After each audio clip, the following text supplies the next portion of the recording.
Rousay, Egilsay and Wyre are three inhabited islands off Orkney mainland.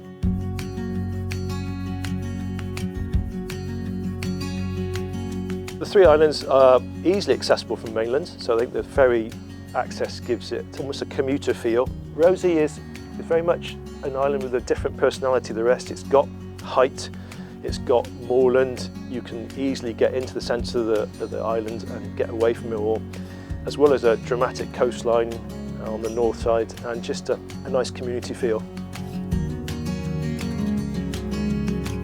Egilsay and Wyre are two low-lying islands off Rousay, and they both have their own very rich, unique cultural identity.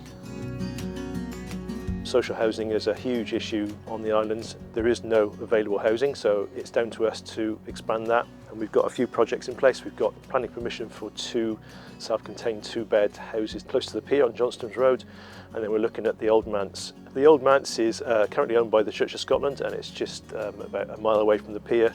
It has been used as a church centre, but it's now up for sale. So we are looking to buy that through the Scottish Land Fund and use the Rural Housing Fund then to create two one-bedroom flats and one two-bed flat out of it for social housing rental. We are currently looking at a community buyout of the Tavasur Hotel, which is the only hostelry and restaurant on the island. We don't aim to run that. We hope the community will come together as a community benefit society and manage probably a tenant into that space. So we have a wellbeing coordinator within our team, Nikki, and she is very much proactive in the community, looking at bringing people in to give us talks and events and engage our community in things that probably are very available on the mainland but not so much on the island. This year some of the activities we've done are guided walks and talks, linking in with the RSPB. Things like community online Zumba, and also last year we set up the baby and toddler group for parents and their children to come together. We also had a dance teacher come across and do some dance for fun days as well.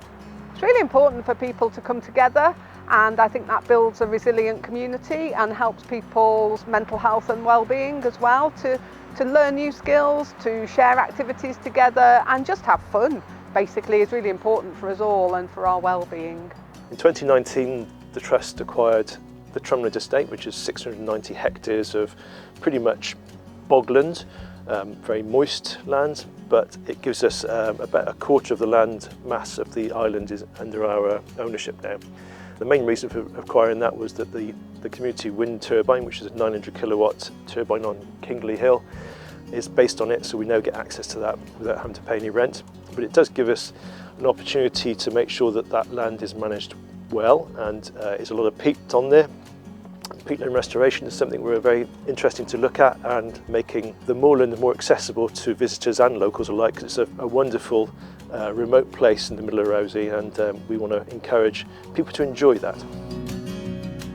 A couple of years ago we got funding for a boardwalk which gives unique access to some very open moorland which wouldn't be accessible normally, very, very boggy.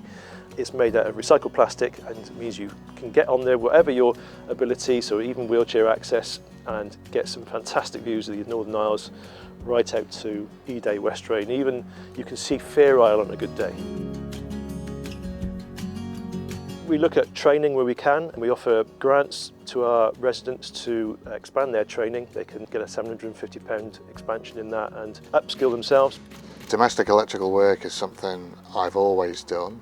I'd always wanted to gain my professional qualification and get to the point that I was able to sign work off myself. There's plenty of really good guys on the mainland and really good local businesses. They get very busy on the mainland there, and the Isles is not always something where it's easy to get somebody out to. I took the chance to start doing my level 2 diploma in electrical installations, which I gained and actually got a distinction in that.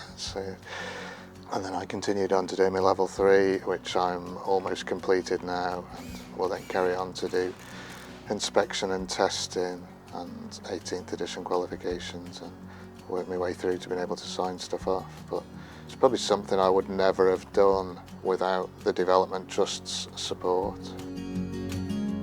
So we're very keen on making our effort towards net zero, and we run an electric vehicle as a car club, but also it's now used as a dial ride service. So we actually proactively offer trips around the islands, because there is no public transport on Rousay, for folk to get to the post office or shop, and then twice a month we actually take it on to mainland and go to Kirkwall, and it's very popular, and we're hoping to expand that with a slightly bigger vehicle in 2024. We've recently been awarded a community device grant, which means we can bring up-to-date IT equipment to all 3 islands. The Rousay, Egilsay and Wyre Development Trust objectives are to make 3 self-sustainable islands. We look after people that live here, work here and visit, and we're making sure that we're not disadvantaged for living on one of the islands off the Orkney mainland.